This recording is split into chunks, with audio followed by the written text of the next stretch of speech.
예상됩니다. KBS 1라디오 4시 뉴스를 마칩니다. 지금까지 아나운서 이재홍이었습니다. KBS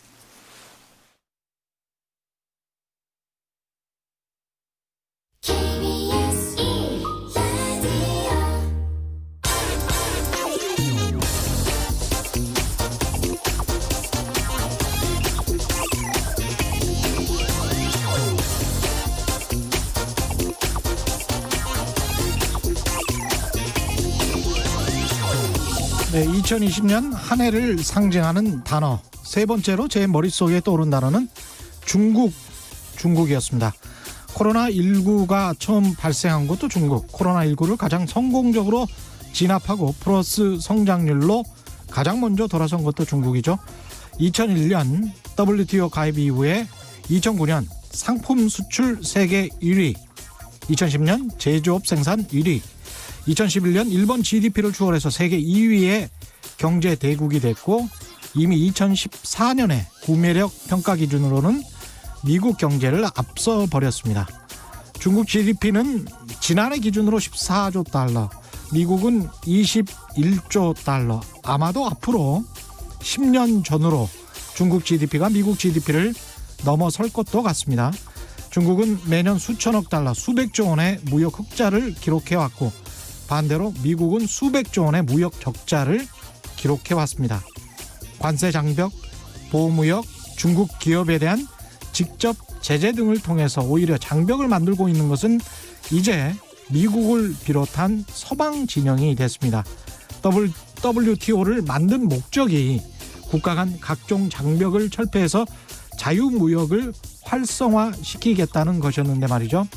당황스럽죠?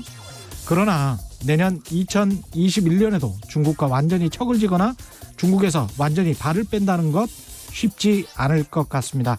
현대 자본주의는 글로벌 대기업들 것이고 글로벌 대기업들은 중국에 물려있기 때문입니다. 다른 말로 하자면 앞으로도 최대한 중국의 단물을 빼먹고 싶어 한다는 뜻이죠. 저는 미국과 중국이 계속 겉으로는 갈등, 안으로는 타협을 해나갈 것이라고 생각합니다. 강둑을 아무리 높게 쌓아간다고 하더라도 물은 결국 높은 곳에서 낮은 곳으로 흐릅니다. 돈의 속성도 마찬가지죠. 미국도 중국도 자본주의를 지속하는 한 돈의 속성에 저항하기는 힘들 것 같습니다. 네, 안녕하십니까. 세상에 이익이 되는 방송 최경련의 경제쇼 출발합니다. 저는 진실탐사 엔터테이너 최경련입니다. 유튜브 오늘도 함께 갑시다.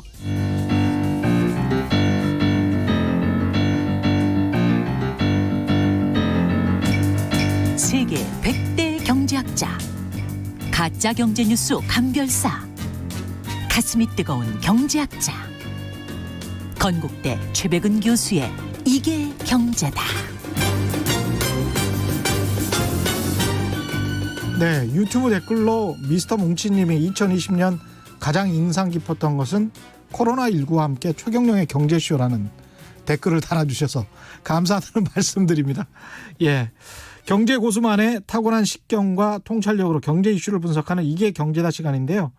오늘 건국대학교 경제학과 최백은 교수 스튜디오 출연하셔야 되는데 시국이 시국이니만큼 때가 때인 만큼 그냥 전화통화로 하기로 했습니다. 그래서 교수님 전화로 연결해 봐야겠고요. 교수님 나와 계십니까? 여보세요? 네, 안녕하세요. 예. 교수님 자세한 이야기 나누기에 앞서서 그 책 선물 해야 되거든요. 책 선물 좀 하고 이야기 나누겠습니다. 예. 오늘도 5분께 KBS 방콕 특파원 김원장 기자의 집값의 거짓말 책 선물 드리는데요.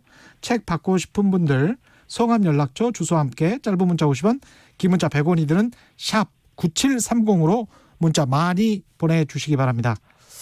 전화 연결 상태가 별로 좋지 않은가 보죠? 여보세요? 저는 잘 들리는데요. 아, 잘 들리세요? 예. 아, 근데 우리가 잘 들리지 않아서요. 제가 다시 연결하겠습니다. 다시 한번 연결하겠습니다. 끊고요. 예.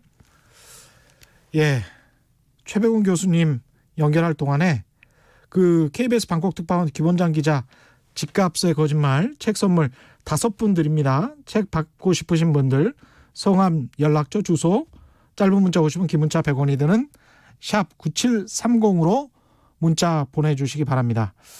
최백은 건국대학교 경제학과 교수님과는 오늘 문재인 정부의 소득 주도 성장 평가 그리고 2020년 경제정책 평가 또 해야 되고요.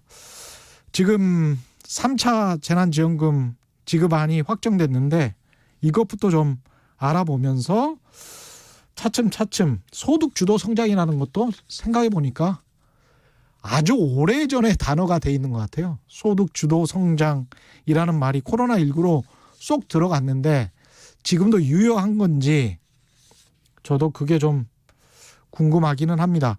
지금 최백운 교수님 말이 잘 안 들렸었나요? 유튜브로 또는 뭐 지금 방송으로 듣고 계신 분들 한번 댓글을 달아주실래요? 문자를. 잘 안 들렸습니까? 예, 돼 있습니까? 예. 연결은 잘 돼 있습니다, 지금. 다시 연결이 돼 있다니까요. 여보세요? 여보세요. 예, 지금은 잘 들립니까? 네, 저는 잘 들립니다. 교수님은 네. 잘 들리고 우리가 약간 좀 약한 것 같은데 하여간 최대한 키워보겠습니다. 예. 예. 2020년이 이틀밖에 안 남았는데 일단은 3차 재난지원금 지급안이 확정됐습니다. 좀 많이 올렸더라고요.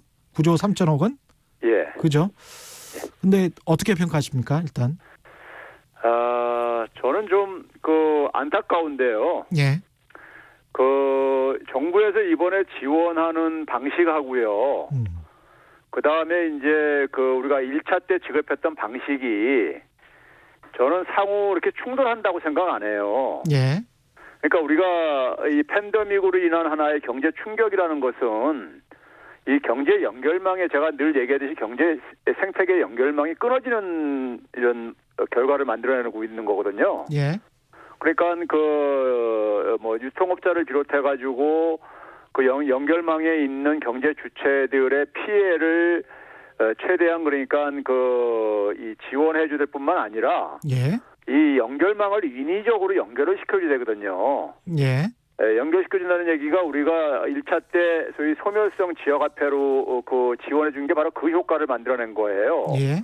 돈을 이제 그러니까 돌게 한 거죠.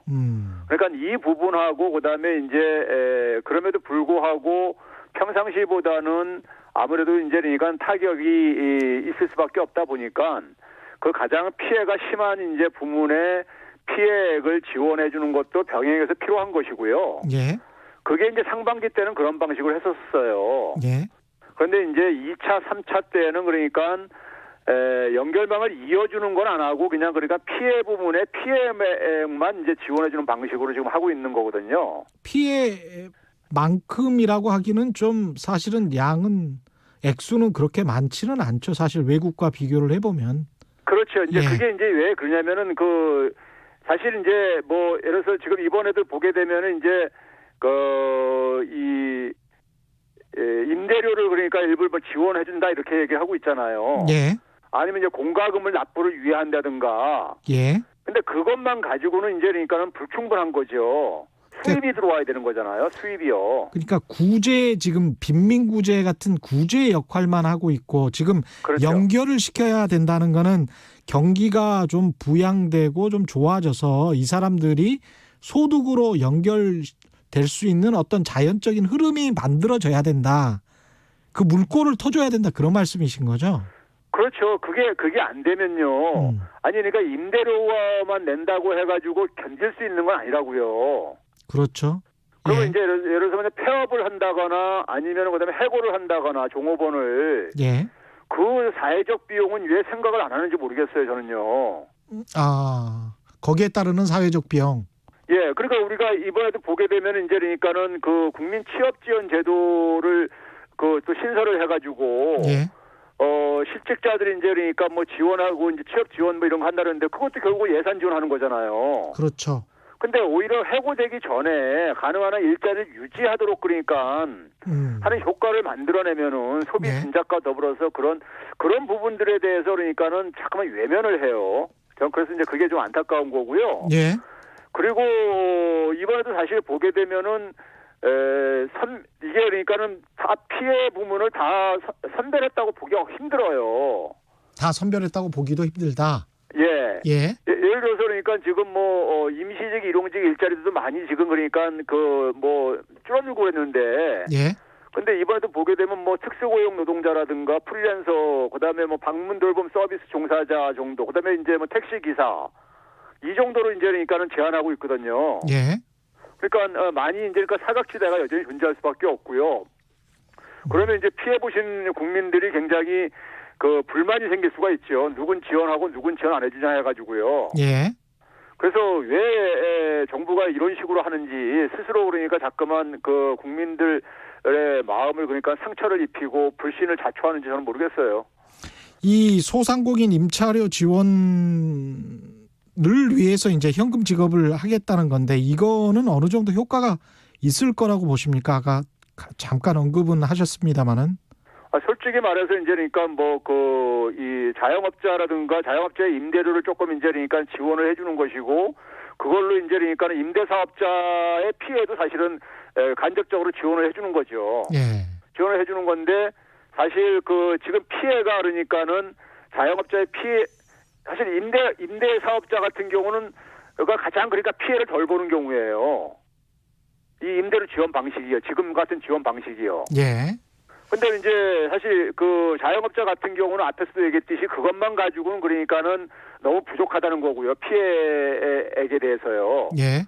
근데 그런 임대 사업자 중심의 그러니까 지원 정책이라는 것이 이게 과연 도덕적으로도 옳은 것인가 하는 이런 문제가 있고 형평성 문제에서도 그러니까 문제가 제기될 수밖에 없죠. 예. 그 윤세현님은 지금 문자로 지금 코로나 확진자 접촉자로 자가 격리 중인데요. 온 가족이 나가지도 못해서 일도 못하고 있어요. 그런데 올해 수입이 있다고 받지도 못합니다. 당장 다음 달 식료품 살 돈도 없어요. 이렇게 지금 아주 어떤 뭐랄까요? 이거는 국가에서 정부에서 이렇게 발견하지 못하는 어떤 빈곤 같은 것도 지금 있는 것 같은데 윤세현 님처럼 이런 것들 또 어떻게 빨리 구제를 했으면 좋겠다는 그런 생각도 한편으로 들기도 하면서 또 코로나 때문에 잘 나가지도 못하는데 지역화폐를 지급해서 이걸 어떻게 쓸 수 있을까 지금 당장 그런 또 반론도 있거든요. 거기에 관해서는 어떻게 생각하십니까? 아니 근데 우리가 미국에서도요. 예. 미국에서도 그러니까 이제 뭐 일정 소득 이하로 이제 뭐 국가는 했지만은 현금 지원을 하고 있잖아요. 예. 그게 이제 왜 그러냐면은 선별하기가 굉장히 힘들어서 그런 거예요. 예. 쉽게 얘기하면요. 그러면 이제 우리가 지금 앞에 이제 그러니까 청취자가 그런 이제 그 사연을 보내신 분의 얘기가 예. 그분 한 분의 얘기가 아니라고요. 지금요. 예. 그러니까 관료들이 그러니까 너무 우리가 책상에 앉아가지고 이렇게 상상을 하고 앉아 있는데 현장을 한번 좀 돌아다녀 보기를 난 좀 권유하고 싶어요. 그리고 이제 그 지원했을 때 그러니까 방역에 거한다는 얘기는 제가 누차 얘기했지만은 예. 그러니까 비접촉 소비를 그러니까는 장려하면 되는 거예요. 아. 그러니까 예, 언택트 소비. 예, 그렇죠. 그리고 제가 이제 늘 얘기하듯이 이게 이번에 전 국민들한테 이렇게 지원을 해줬을 때 우리가 얻는 효과가요. 지금 국민들 마음이 상반기하고 달리 그러니까 많이 이렇게 흩어져 있어요. 그렇죠. 많이 그러니까 이게 방역에 하시죠. 성공하려면요. 예. 국민들의 마음이 모아지지 않으면은 국민들이 으쌰으쌰 해야 됩니다. 그래야지만이 그 불법으로 영업하는 사람이라든가 아니면 미꾸라지처럼 이렇게 빠져나가는 사람들에 대해서도 그 사람들은 눈치가 보여서 못하게끔 하는 사회 분위기가 이렇게 조성이 돼야 돼요. 예. 근데 그거는 정부가 못합니다. 해결이요. 국민들이 그러니까 그런 분위기를 만들어줘야 되는 거예요. 그렇겠습니다. 우리 2월 달에 대구 사태 났을 때 대구 힘내세요 하면서 막 이런 바람이 불었듯이 예. 그러려면은 국민들한테도 뭔가 그러니까는 그동안에 그러니까 이 지친 마음에 대해서 위로도 해주는 이 효과가 저는 이게 눈에 안 보이는 경제적인 굉장히 큰 효과거든요. 거기다가 이거를 소멸성 지역화폐로 하면서 비접촉 소비를 장려하면요. 예. 자영업자들한테 그러니까 그래서 영세 자영업자들 같은 경우 배달료 부담이 증가할 텐데 그거는 지자체에서 좀 지원 좀 해주라 이거예요. 아, 배달료는 또 지자체에서 지원을 좀 해주면 된다. 예, 일부 지자체 같은 경우는 지금 공공배달 앱도 지금 도입을 하고 있는데 예. 그게 안 된 경우는 그러니까 지자체에서 좀 이 배달 부담료를 좀 일부 지원해 주는데 왜 그러냐면요. 지역의 자영업자들이 그러니까 경기가 안 좋고 폐업하게 되면요. 지자체 수입도 줄어들어요. 그렇죠. 이게 악순환 고리입니다. 예. 그렇기 때문에 비접촉 소비를 그러니까는 장려를 하게 되면은 국민들도 알아서 그러니까는 지금 뭐 이렇게 대면 소비 가능한 한 자제하려고 하는 이런 분위기도 만들어질 수 있고. 예. 그러니까 경제하고 방역은 그러니까 분리해서 생각하면 안 돼요. 지금 같은 상황에서는요. 이게 방역과 경제가 그러니까 한 몸뚱아리입니다. 예. 근데 이거를 그렇게 자꾸만 분리해서 사고하다 보니까는 핀셋형으로 그러니까 구제가 가능하다고 생각을 하고 아니면 그다음에 방역이 먼저다 이런 사고가 자꾸만 나오는 겁니다. 예. 6909님, 2297님, 송학사님은 소상공인은 왜 재산 기준을 안 두나요? 그러니까 지원을 할 때 재산 기준을 왜 안 두느냐 이런 말씀이신 것 같아요. 소득 증명 못하는 자영업자들도 많은데 형평성에 맞지 않을 수밖에 없다 이런 주장이신데요. 그게 그 2차 선별 지원 때요. 예. 그 부작용이 그대로 나타났었어요. 예. 그 가계소득을 보게 되면 저희 3분기 가계소득을 보게 되면은 그 상류층이 가장 소득이 많이 증가했어요. 그 말씀하셨었죠. 예, 예. 사업소득이 그것도요. 예.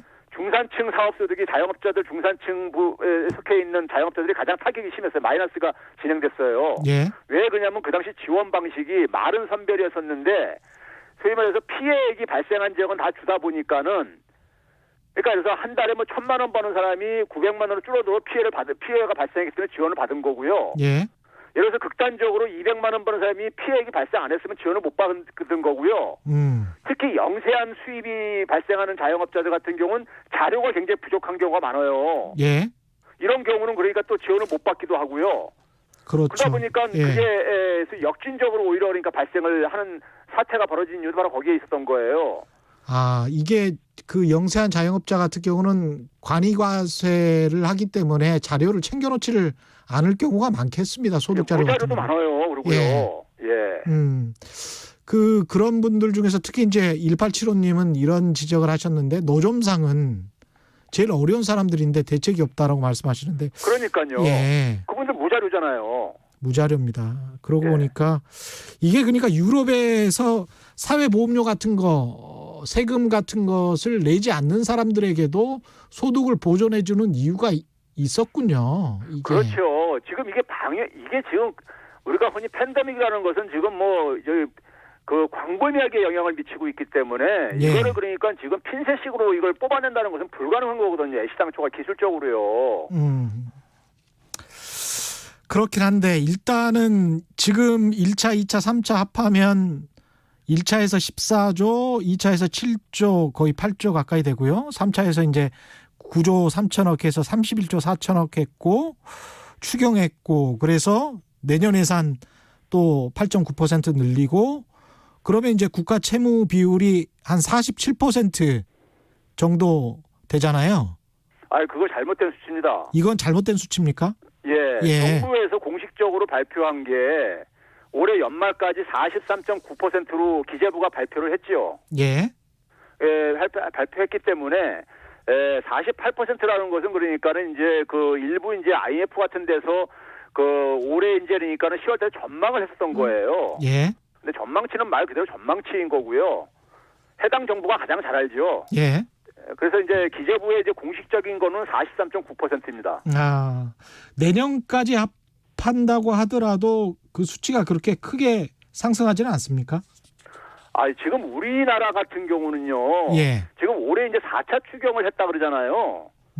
예. 4차 추경을 해가지고 이제 그러니까는 이 전체 추경 금액도 60조 넘게 이렇게들 다들 계산들을 하고 계시는데 예. 계산을 하는데 실제 그러니까는 그 지출액 있잖아요. 예. 그러니까 예를 들어서 추경을 하기 전에 올해 이제 그러니까 본 예산으로 이제 잡혔던 게 있었잖아요. 예. 그것만 보게 되면은 41조 7천억 원뿐이 안 써 더 증가 안 했어요. 이게 뭐냐면 GDP 대비 2.2%입니다. 예. 근데 지금 뭐냐면 선진 국가들이 다 GDP 대비 두 자릿수로 다 증가시켰다고요. 재정 규모를요, 재정 적자를요. 그랬죠. 10%가 다 넘었었죠. 15%. 최 기자님이 앞에서 말한 중국이 그러니까 플러스 성장률도요. 예. 재정 적자가 그러니까는 12%가 넘어요. 그걸로 만들어내는 결과예요. 예. 제가 그걸로 만약 중국만큼 했으면요, 우리나라 같은 경우는 한 8% 성장이 가능합니다. 그러니까 금리는 중국이 별로 안 내린 대신에 재정을 많이 쏟아부었군요. 맞습니다. 왜 그러냐면요. 금리가 이럴 때 별로 효과가 없어요. 솔직히 말해서요. 예. 오히려 그러니까는 그 사업자들한테 그러니까 그 예를 들어서 대출금을 그러니까 납부를 유예한다든가 이런 거는 오히려 그러니까 필요하지만은 예. 대출을 지원하는 건 필요하지만 금리 내려봤자 이 상태 속에서는 지금 그러니까 별 금리가 도움이 크게 안 돼요. 오히려 재정이 더 필요한 거죠. 이럴 때는요. 사실 금리를 내려서 전 세계 시장, 특히 이제 자산 시장의 거품만 만들고 있는 것 같고 실물 경제는 별로 안 좋아지고 있는 것 같아서 그 격차, 자산 시장과 실물 경제의 격차도 참 큰 걱정이긴 합니다. 우리도. 그렇죠. 그 나중에 경제는 공짜가 없다는 말이 있잖아요. 공짜 점심이 없다는 말이요. 예. 이건 나중에 그러니까 우리가 치러야 되는 비용들입니다. 그 유럽에서 지난번에 우리가 유럽 그 유로화로 본드 국채를 발행을 했는데 마이너스 금리로 발행을 했었잖아요. 예. 미국에서도 사상 최저금리로 발행을 했었고 예. 그렇게 국채를 발행을 하면 어차피 이자도 한 푼도 안 나가는데 그렇게 발행을 하는 거는 안 되는 겁니까? 지금 그동안의 일부 보수 언론들이 굉장히 이 국가 채무에 대해서 가짜 뉴스라든가 아니면 겁박을 해가지고 국민들이 잘못 알고 있어서 그러는데요. 예. 제가 이 시간에도 몇 번 제가 얘기를 한 것 같은데 국가가 그러니까는 차입을 하는 방식은요. 크게 예. 말하면은 이제 그러니까 우리가 한국 돈으로 그러니까는 차입을 하는 방식이 있고요. 예. 외화로 차입하는 방식이 있어요. 그렇죠. 그런데 한국 돈으로 차입하는 방식은요. 나중에 한국 돈으로 갚는 거고요. 그렇습니다. 한국 돈으로 갚는 거는 그러니까는 무한대로 사실 갈 수가 있어요. 왜 그러냐면은 한국은행 그 청취자들이 시간 쓰면은 한국은행 법을 이제 한국은행 홈페이지에 가면 다운받아서 볼 수 있는데 예. 한국은행이 의무적으로 그러니까 국가한테 대출을 해줄 수 있게 돼 있어요. 아. 여러 가지 형태로요. 예. 금리도 그러니까는 정하게 달려 있어요. 예. 그러니까 쉽게 얘기하면 극단적으로는 제로 금리로도 그러니까 빌려줄 수 있는 것이고 그렇게 해서 발행한 채권을 국채를 그러니까 그냥 저장해두면 되는 거예요. 아, 그렇군요. 그리고 이제 이자를 그러니까 이자를 지불한다 하더라도 이자 지금 지급 비용을 정부가 감당할 정도로 그러니까 지금 뭐냐면 정부가 매년 세금을 걷어들이잖아요. 예. 그 세금 수익 가지고 이자 정도만 비용만 발행할 수 있으면은 감당할 수 있는 거예요. 아. 그래서 일본이 지금 260%가 넘어도 지금 견디는 이유가 이자 비용이 하나도 안 나가서 그래요. 지금 추가로 그렇죠. 발행하는 게요. 예. 그러면 사람들은 그래요. 이게 기축통화국가 아니냐 이런 얘기를 자꾸만 하고 그러시는데 기축통화국가들하고 이거하고 아무 관계가 없는 얘기예요. 왜 우리나라 돈을 찍어내는 거니까? 예, 제가 극단적으로 얘기했잖아요. 우리나라 외환위기가 터지고 나서요. 우리나라 국가 신용등급이 삐삐삐까지 떨어졌었어요. 6등급까지 떨어졌었는 당시에요. 예. 근데 지금 그게 그 이후에 7등급이 올라가는데 그 이후에 국가 채무는요 4배나 증가했어요. 국가 채무가 4배 증가하는 사이에 오히려 국가 신용등급은 7등급이나 올라갔다고요. 예. 그런 점에서 외국인들이 걱정하는 건 뭐냐면은 우리나라가 달러로 지급할 수 있는 능력이 있느냐 이것만 챙긴다고요. 달러 챙길 수 있으면 그래 걔들이 왜 우리 국가 채무를 걱정을 해요? 그렇죠? 그 달러 챙길 수 있냐는 것은 우리나라 외환 보유라든가 경상수지 문제입니다. 예. 그 빚이 늘는 것과 환율과의 연동성은 어떻습니까? 환율 걱정하시는 분들도 많은데. 자, 그러니까 아까 앞에서 얘기했듯이 우리가 외환 보유액이라든가 이 경상수지가 결국은 외국인들이 보는 중요한 기준이다 했을 때 예. 우리나라가 지금 환율 하락 압력을 계속 받고 있는 이유가 왜 그런 거예요? 이게 경상수지 흑자가 계속 지속되고 있기 때문에 그런 거예요. 그렇죠. 경상수지가 1년에 600억 달러 안팎씩 계속 지속되고 있잖아요. 예. 그리고 이건 앞으로 당분간 더 지속되거나 더 증가할 가능성이 있어요. 왜 그러냐면요. 경상수지라는 것은 무역을 통해서도 얻는 이 수지도 있지만 무역 수지도 있지만은 무역 외 수지도 있거든요. 쉽게 그렇죠. 말하면 우리나라 사람들이 그 미국 주식에도 많이 투자를 하고 있잖아요. 그렇습니다. 그렇게 해서 벌어들인 돈도 이 경상수지에 포함되는 거예요. 쉽게 얘기하면요. 아, 예. 근데 경제 규모가 커지면 커질수록 그러한 소득이 많이 증가하게 돼 있어요. 그래서 일본이 무역 수지는 굉장히 흑자는 줄어들었음에도 불구하고 그 부분이 굉장히 커가지고 경상수지 흑자가 계속 지속되고 있는 이유가 거기에 있어요. 그러다 보니까 일본 엔화 가치가 안 떨어지잖아요. 예. 아, 그 재정에 관해서는 누차 말씀을 하셨기 때문에 이 정도로 마무리를 하고요. 그 소득주도 성장은 코로나 때문에 단어도 지금 정말 참 생경한 단어처럼 느껴집니다. 어떻게 보면. 근데 이제 교수님이 최근에 블로그를 통해서 소득주도 성장 다시 해야 된다. 이런 말씀 하셨죠? 예. 그게 그 내용을 좀 말씀을 해 주십시오. 문재인 정부의 어쨌든 상징이잖아요. 소득주도 성장 정책은요. 예. 그런데 언제부터 안 쓰고 있습니다. 안 쓰고 있는 게 아니라 사실상 어떻게 보면 뭐 중단 내지는 폐기를 한 건데요. 2019년까지는 소득주도 성장 정책의 결과물들입니다. 예. 근데 2020년은 사실 그러니까 우리가 최저임금 인상도 그러니까 사실상 거의 그러니까 중단시켰듯이 예. 소득주도 성장 정책은 2020년부터는 사실상 중단 내지 폐기가 된 상태인데요. 예. 2019년까지 경제 지표 저는 있잖아요. 항상 늘 경제 주장을 할 때 그 근거를 가지고 얘기를 해요. 데이터를 가지고요. 그렇죠. 데이터 숫자가 있죠. 예. 예. 그럼 우리가 거시경제 지표라든가 그다음에 이제 우리가 개별 이제 그러니까 우리가 미시 경제 지표를 가지고 우리가 살펴보면은 금방 답이 보여요. 예. 예를 들어서 가장 저는 중요한 게 이제 결국은 일자리라든가 가계 소득이라고 봐요. 예. 근데 일자리를 보게 되면 고용률, 심지어 실업률, 경제활동 참가율, 청년 고용률 40대만 빼놓고 40대 연령층 빼놓고 다 고용률이 개선됐어요. 박근혜 예. 정부 때에 비해서요. 예. 가계소득 증가율도 많게는 그러니까는 1인 가구까지 포함하게 되면은 지난해까지 보게 되면 한 13배 정도가 우리가 더 증가했어요. 저기 박근혜 정부 때보다도요. 예. 그 다음에 이제 우리가 소득 분배도 그러니까는 굉장히 개선되어졌고요. 뭐 진위계수라든가 빈곤율이라든가 저임금 노동자 비중 뭐 이런 걸로 등등 봤을 때 5분위 배우를 보더라도요. 예. 궁금하신 분들은 저희 그 최백은 경제연구소의 블로그에 들어가면 자료가 있으니까 보시도록 하시고요. 예. 그다음에 이제 우리가 거시경제 지표를 보게 되면요. 거시경제 지표도 보게 되면은 우리가 흔히 이제 국가 간에 비교할 때 가장 중요한 게 뭐냐면요. 1인당 그러니까 우리가 PPP GDP 증가율이라는 게 있습니다. 예. PPP라는 것이 일종의 물가 수준을 고려해가지고 이제 그러니까 계산을 한 건데요. 구매력 평가 지수죠? 예. 이게 1인 단위로 하게 되면 이게 이제 생산성을 의미하는 겁니다.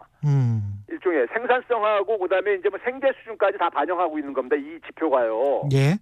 근데 OECD가 그러니까 그래서 문재인 정부 시기가 박근혜 정부 시기보다도 한 55%나 더 증가했어요. 이 증가율이요. 예. 거기다가 OECD 수준보다도 그러니까 OECD 수준은 한 연 1.6%가 올랐는데 우리는 그러니까 2.4%는 올랐거든요. 예. 그러니까 그런 점에서도 그러니까 상당히 그 거시 경제 지표 속에서도 그러니까 그 상당히 성과가 있었었고요. 성과가 있었다. 예. 그런데 이제 그 경제신문이나 이쪽에서는 사회 빈곤층이 오히려 많이 증가를 했다. 소득주도 성장한다고 하면서 빈곤층이 오히려 증가를 했는데 이게 소득주도 성장인 거냐 이런 이야기를 하잖아요. 예. 예. 제가 그 오늘 그래서 그 우리 연구소에다가 제가 그 포스팅한 글 중에 이런 제목을 했어요. 정치인이 생산하고 언론이 재생산하는 가짜 뉴스라는 제목으로 했는데요. 예. 이 그 문재인 정부에서 그러니까 55만 명이나 사회적 빈곤층이 그러니까 급증했다는 이런 타이틀로 그러니까 뭐 한국경제신문이나 조선일보에서 이렇게 쏟아냈었거든요. 예. 냈었는데 이게 이 결과가 왜 그러냐면요. 이 결과가 어떻게 나온 거냐면 두 가지를 말씀드릴 수 있는데 이게 팩트도 틀리고 해석도 다 틀린 건데요. 해석은 또 어떻게 했냐면 이게 이제 최저임금이 급격하게 인상을 해가지고 예. 소위 말해서 이제 그러니까 중소기업에 종사하는 뭐 저기 그 임시직 일용직 일자리가 많이 줄어들고 자영업자들이 그러니까 많이 그 폐업을 해가지고 이런 게 생긴 거다 이렇게 이제 해석을 했어요. 예. 근데 이제 이 해석도 틀리는데요. 첫째 팩트를 보게 되면요. 우리가 사회 빈곤층은 대개 뭐냐면 기초생활수급자가 대부분입니다. 한 78%가요. 예. 그다음에 이제 기초생활수급자는 아닌데 차상위층 그거보다 소득이 조금 높은데 사실상 그러니까 이제 빈곤층인 사람들을 차상위층이라고 하지 우리가 얘기를 하죠. 예, 그러죠. 그런데 이 그 기초생활수급자 자격 조건이 굉장히 까다로워요. 예. 그러니까 사각지대가 굉장히 많이 존재합니다. 예. 우리가 얼마 전에 그러니까 생활고로 목숨을 끊은 송파 세모녀 사건 알죠? 예. 그다음에 얼마 전에 굶어 죽은 채 발견된 그 이 봉천동 살북 모자도 뉴스 들었을 거예요. 예. 이분들이 수급 대상자가 아닌 빈곤층들입니다. 이게 그러니까 그 기초생활수급자 자격이 되려면은 부양가족이라든가 이런 여러 가지 이런 조건들을 다 맞춰야 돼요. 예. 그래서 문재인 정부에서 이게 이제 계속해서 이 문제는 보수 언론들도 계속해서 이 사각지대를 없애야 되는 지적을 해왔었던 거예요. 그렇죠. 그래서 그거야. 예. 그래서 문재인 정부에서 기초생활보장제에서 이걸 단계적으로 지금 이 그 조건을 좀 완화를 해오고 있는데 그 완화한 결과로 기초생활보장자가 한 54만 명이 문재인 정부에서 증가한 거예요. 아, 조건 자체를 완화시켰군요. 그렇죠. 그러니까 이제 복지 수혜자가 더 현실화시킨 거죠. 그 차상위층들 같은 경우도 이제 우리가 뭐 재산이 있는 사람은 안 되고 뭐 이런 게 있었어요. 예. 그런데 이것도 좀 재산 기준을 완화해가지고 한 4만 명이 더 증가했어요. 아, 그러니까 과거에 원래 사회 빈곤층으로 포함될 만한 사람들을 공식적으로 사회 빈곤층으로 넣기 때문에 숫자가 그렇죠. 더 커질 수밖에 없다 이런 말씀이시네요. 그렇죠. 이건 더 바람직해진 거죠. 어떻게 보면은요. 그럼에도 불구하고 우리나라 빈곤율이요 여전히 OECD 수준보다 굉장히 높습니다. OECD 37개 국가 중에서 6위예요, 우리가요. 예. 이렇게 했음에도 불구하고요. 예. 그러니까 우리는 여전히 뭐냐면 사회보장 지출이 굉장히 적다고 우리가 흔히 많이 얘기를 하잖아요. 예. 그런데 이 사회보장 지출을 조금 늘려가지고 요 정도 개선을 한 게 한 55만 명 정도가 더 혜택을 더 받게 된 거예요. 이거를 그러니까 빈민층이 증대했다고 이렇게 해석을 하면 안 되는 거죠. 거기다가 예. 또 한 측면이 있습니다. 또 다른 측면이 뭐냐면 고령화가 굉장히 빠르게 진행되고 있잖아요. 예. 문재인 정부가 2017년 5월 달에 출범해가지고 지난달까지 65세 이상 인구가요 128만 명이 증가했습니다. 예. 근데 노인 빈곤율이 굉장히 심하잖아요. 그렇죠. 보통 40 몇 퍼센트. 43%입니다. 우리나라 예. 문재인 정부가 해서 많이 좀 줄어들었음에도 불구하고 여전히 OECD에서 1위예요, 우리가요. 그렇죠. 그래서 이걸로 계산을 해보니까는 이 문재인 정부에서 128만 명 노인이 증가하는 사람 중에서 65세 이상입니다. 예. 이 사람 중에서 한 55만 명이 빈곤층으로 편입이 되어져요. 아, 자동으로 나이가 그렇겠습니다. 65세 이상 빈곤층 비율이 항상 한 44, 5% 정도 됐었으니까. 우리는 노후 준비를 우리 연금 역사도 짧고 그러다 보니까 사회보장이 제대로 안 돼 있다 보니까 예. 미흡하다 보니까 65세 이상 퇴직을 하는 순간에 은퇴하는 순간에 빈곤층으로 많이 전락을 해요. 그렇군요. 실제로 하위 20%를 보게 되면 이 연령층이 평균 연령층이 굉장히 높습니다. 그다음에 이제 임시 일용직이나 자영업 일자리가 줄어들었다고 했는데요. 예. 줄어들었는데 이게 이제 그러니까는 박근혜 정부 말기 때부터 문재인 정부에서 한 138 아니 저기 그 줄어든 게 한 87만 7천 명이 감소했는데 상용직 일자리는 그것보다도 그러니까 우리가 2.6배나 많은 138만 개가 증가했어요. 그러니까 임시 일용직 일자리가 줄고 상용직 일자리가 증가하는 건 바람직한 거잖아요. 그러네요. 예. 그러니까 이거를 가지고 그러니까는 자영업도 그러니까 줄어드는 게 바람직한 거예요. 과당 경쟁이 굉장히 심각한 요인이거든요. 자영업의 어려움 중에서요. 그렇죠. 예. 그런 점에서 상용직 일자리가 많이 증가를 해가지고 그걸 상쇄시켰다면 그건 바람직한 거 아니겠습니까요? 심지어 올해 코로나 타격 상황 속에서도 상용직 일자리 증가가 그러니까는 임시직 일용직이나 자영업자 일자리보다도 한 저기 이 38만 개가 더 많이 증가했어요. 그래서 고용률이 미국 같은 경우는 1년 전에 비해서 3.7%포인트가 하락했는데 우리는 1%포인트 하락을 안 했습니다. 예. 상대적으로 타격을 선방을 한 거예요. 근데 이런 걸 가지고 그러니까는 그 소위 말해서 빈민층이 우리가 대규모로 증대했고 이거를 해석을 그러니까 최저임금 인상 탓으로 돌리고 반시장 정책 탓으로 이렇게 갖다가 이제 끼워 맞춰가지고 문재인 정부는 좌파 정권이라 이런 이제 그러니까 이 그 색채를 하기 위해서 이런 식으로 보도를 하고 있는 거라고요. 그러니까 이거는 팩트도 안 맞고 그러니까는 주장의 근거도 그러니까는 그냥 사실 문재인 정부가 좌파 정권이면요. 예. 문재인 정부는 굉장히 우파 정권이거든요. 좌파 정권이 이 좌파 정권이면 우리나라의 이 좌파 이 진영에서는 예. 굉장히 자기들 그 모멸감을 느낄 거예요. 이 우파 정권이라고 말씀하시는 거는 경제 정책이나 이런 거를 봤을 때 우파 정권이다 이렇게 판단하신다는 거죠? 그렇죠. 지금 그러니까는 워낙 우리나라가 양극화가 심한 거는 아니 박근혜 정부에서도 경제 민주화를 모토로 내걸었었잖아요. 예. 그만큼 심각하기 때문에 그런 겁니다. 이명박 정부 때도 동반 성장을 얘기를 했었고요. 근데 그걸 조금 개선한 거예요.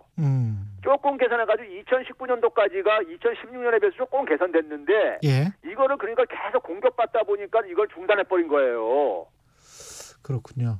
일단은 예, 2020년 오히려 문재인 더 지속해야 되는 거죠. 예, 문재인 정부의 총평을 간략하게 말씀을 해주시고 그다음에 이제 부동산 이야기, 약간 좀 자산시장과 실물경제 괴리 이야기, 그다음에 2021년 전망으로 넘어가야 될 텐데요. 총평을 간단하게 말씀하신다면 어떻습니까?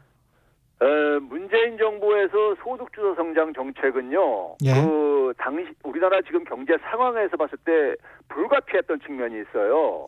그러니까 우리가 수출주도 성장이 사실상 그러니까 더 이상 어려워진 상황에서 출발을 했던 것이고요. 예. 그 상황 속에서 내수 강화는 불가피했고요. 내수 강화의 중심축은 가계고 가계 소비의 중심축은 서민들입니다. 고소득층은 그러니까 소비여력이 있는 사람들이기 때문에요. 그런 점에서 일정한 성과를 거뒀는데 이게 중단한 이유가요. 소위 문재인 정부에서 또 다른 소득주 성장 정책이 지속되려면 산업 재편이 이루어져야 됩니다. 예. 그러니까 소위 말해서 최저임금 인상한다든가 근로시간 단축할 때 타격을 보는 분야가 장시간 저임금 노동력에 의존하는 저부가 가치 사업장들이 타격을 받을 수밖에 없잖아요. 그렇죠. 여기서 이제 그러니까는 막 이제 반발이 나오다 보니까는 그걸 또 언론들이 부채질하고 하다 보니까는 이게 이제 중단해버린 거거든요. 그래서 이제 그 산업 재편을 하기 위한 게 혁신성장 부분이에요. 근데 예. 혁신성장을 사실 이 혁신성장과 소위 말해서 소득주 성장이 이게 화학적으로 결합된 하나의 정책이 아니었었어요. 이걸 기계적으로 이걸 그러니까 이게 묶어놓은 정책이다 보니까 그 소위 말해서 혁신성장은 관료들이 주장했던 겁니다. 그러다 보니까 이제 관료들한테 이게 주도권이 다 넘어간 겁니다. 예. 여러분들 기억하실지 모르겠는데 문재인 정부 출범할 때는요. 청와대 정책실장이 또 예부 사람이 예부 교수 출신이었었고요. 장하성 교수요. 예. 그다음에 경제수석도 홍장표 부경대 교수가 들어와서 했었어요. 예. 그런데 지금 경제수석은 기획재정부 관료 출신이 들어가 있습니다. 경제수석은요. 예. 우리가 흔히 과거 역대 정부에서 집권 후반기가 가게 되면은 그 이 관료들에 의해서 장악당한다. 청와대가 이런 얘기를 많이 해요. 그렇죠. 근데 지금 문재인 정부도 좀 똑같습니다. 똑같아요. 그러면서 그러니까는 관료들의 색채가 전면화되어지면서 사실 이명박 박근혜 때 그러니까는 경제 정책하고 2020년에 와서는 그러니까 차이가 없어요. 예. 차이가 없어진 겁니다. 예. 그러니까 소득주도 성장 정책은 효과가 있는 게 확인됐고 더 강화가 돼야 되는데 이거는 다 중단해 버리고 다시 이명박 박근혜 정부로 경제 정책이 다시 회귀한 거예요. 그러니까 정권이 정치를 한 게 아니고 관료가 정치를 했다 이렇게 말씀을 그렇죠. 하시는 거네요. 예. 이건 뭐 그러니까 우리 사회 지금 일반적인 지금 하나의 흐름이잖아요. 지금요. 예. 뭐 그러니까 검찰이 정치를 하고 앉아 있고 목사들이 정치를 하고 앉아 있고 언론이 정치를 하고 앉아 있고 사법부가 정치를 하고 앉아 있고 하는 거나 관료가 정치하고 앉아 있는 거나 다 비슷한 지금 추세인 거예요. 근데 이제 그렇습니다.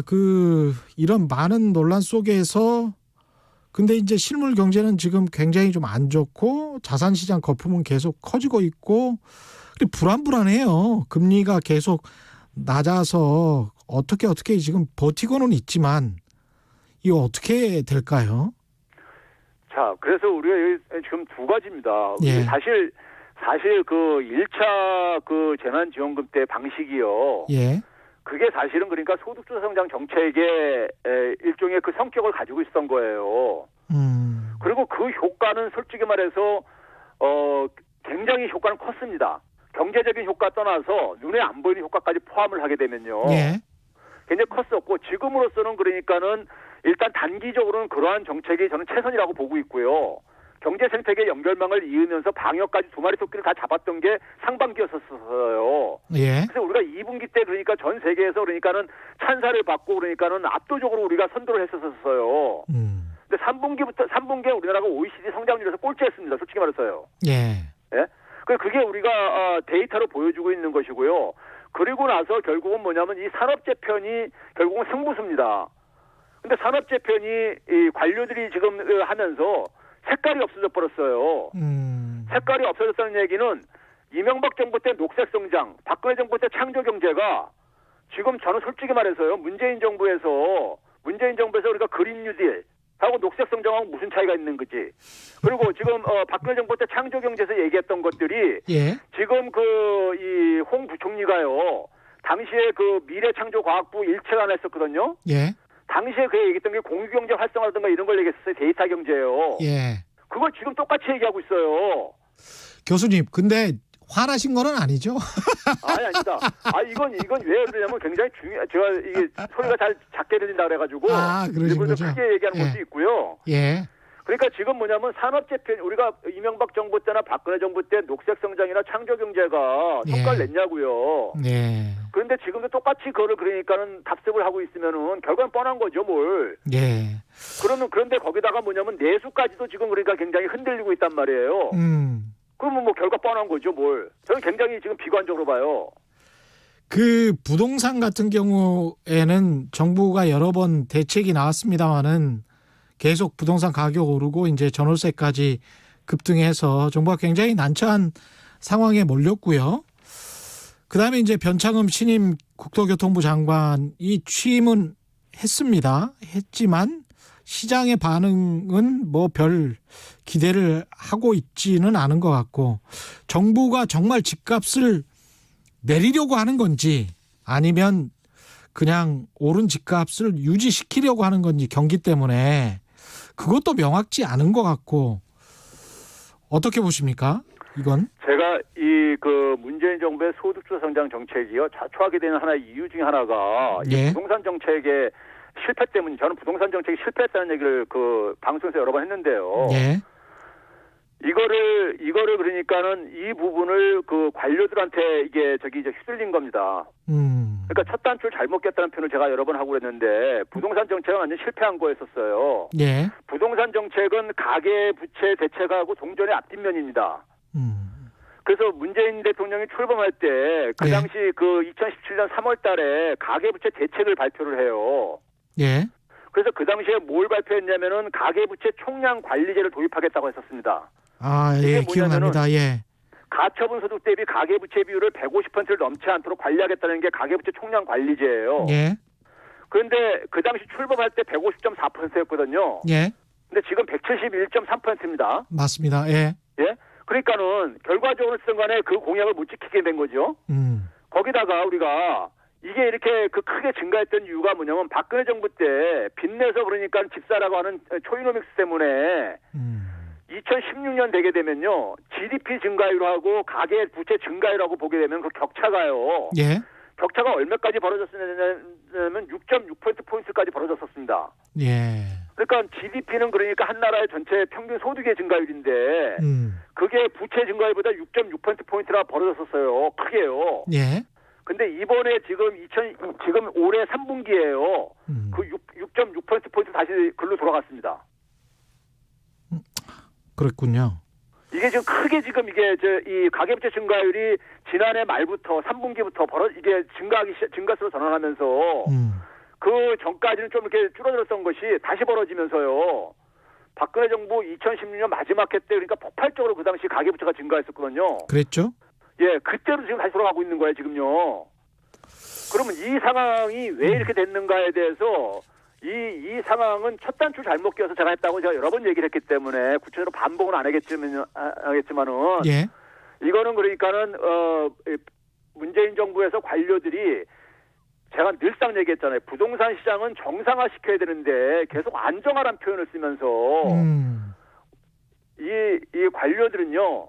정권이 유한하다 보니까는 단기적인 성과로 그러니까는 그 정권을 현혹시킵니다. 그게 무슨 얘기냐면요. 단기적인 성과를 내려면은 건설 산업만큼 그게 좋은 게 없어요. 예. 우리나라 대한민국 전체가 지금 뭐냐면은 부동산에 인질로 잡혀져 있는 상황이거든요. 예. 가게든 기업이든 정부든 간에 다 여기에 인질로 잡혀져 있어요.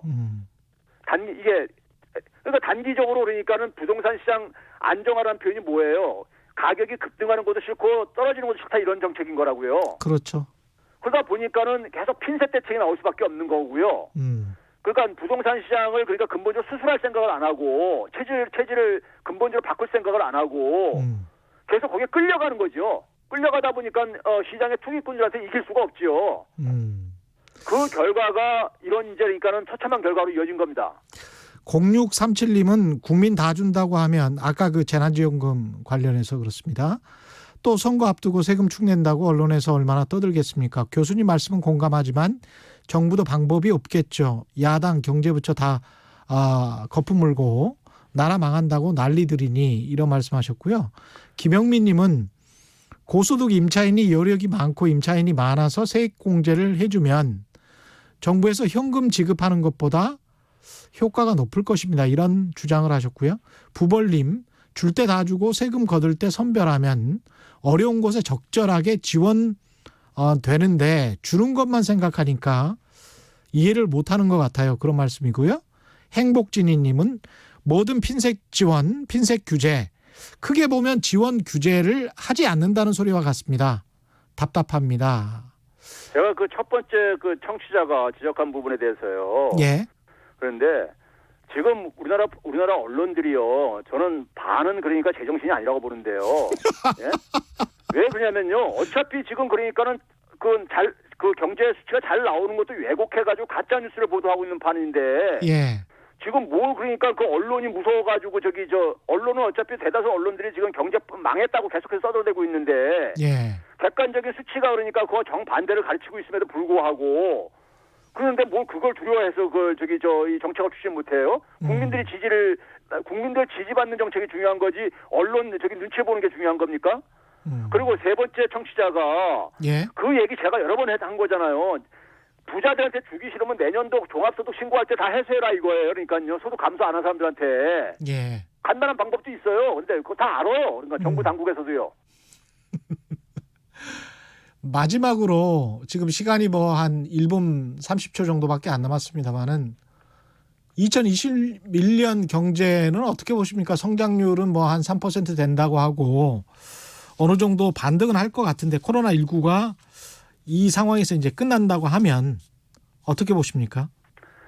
저는 성장률 수치가요. 예. 저는 경제라는 것은 서민들의 마음을 편안하게 해주는 걸 경제라고 정의하는 사람입니다. 경제는 서민들의 마음을 편안하게 해주는 것이다. 예. 예. 정치는 그러니까는 그러니까 국민들의 미래에 대한 희망을 갖게 해주는 것이고요.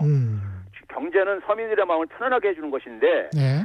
3%가 성장하더라도요. 올해 그러니까 우리가 마이너스 성장을 하기 때문에 2019년 수준을 그러니까 거의 이제 회복하는 정도라 이렇게 얘기를 이해하면 되는 것이고요. 그렇죠. 2019년에 경제가 그러니까 이게 후퇴하고 있었습니다. 우리나라 2019년대 수출액이요. 2011년도 수준 밑으로 돌아갔습니다. 예. 그것도 아시는지 모르겠네요. 예. 2019년도 수출액이요. 예. 총 수출액이 2011년 수준 이전으로 돌아갔어요. 그러니까 잃어버린 10년으로 돌아간 거예요. 그동안 반도체 때문에 잠깐 반짝했다가 예. 반도체 거품이 빠지면서 이렇게 쭉 돌아간 거예요. 예. 그만큼 우리나라 산업 생태계가 지금 굉장히 지금 위기 상태에 있습니다. 위기 상태에 있는데 지금 그러니까 그 반도체라는 것이 그러니까 우리나라 서민들의 이 마음을 편안하게 해줄 수 있는 산업이 아니에요. 아. 예?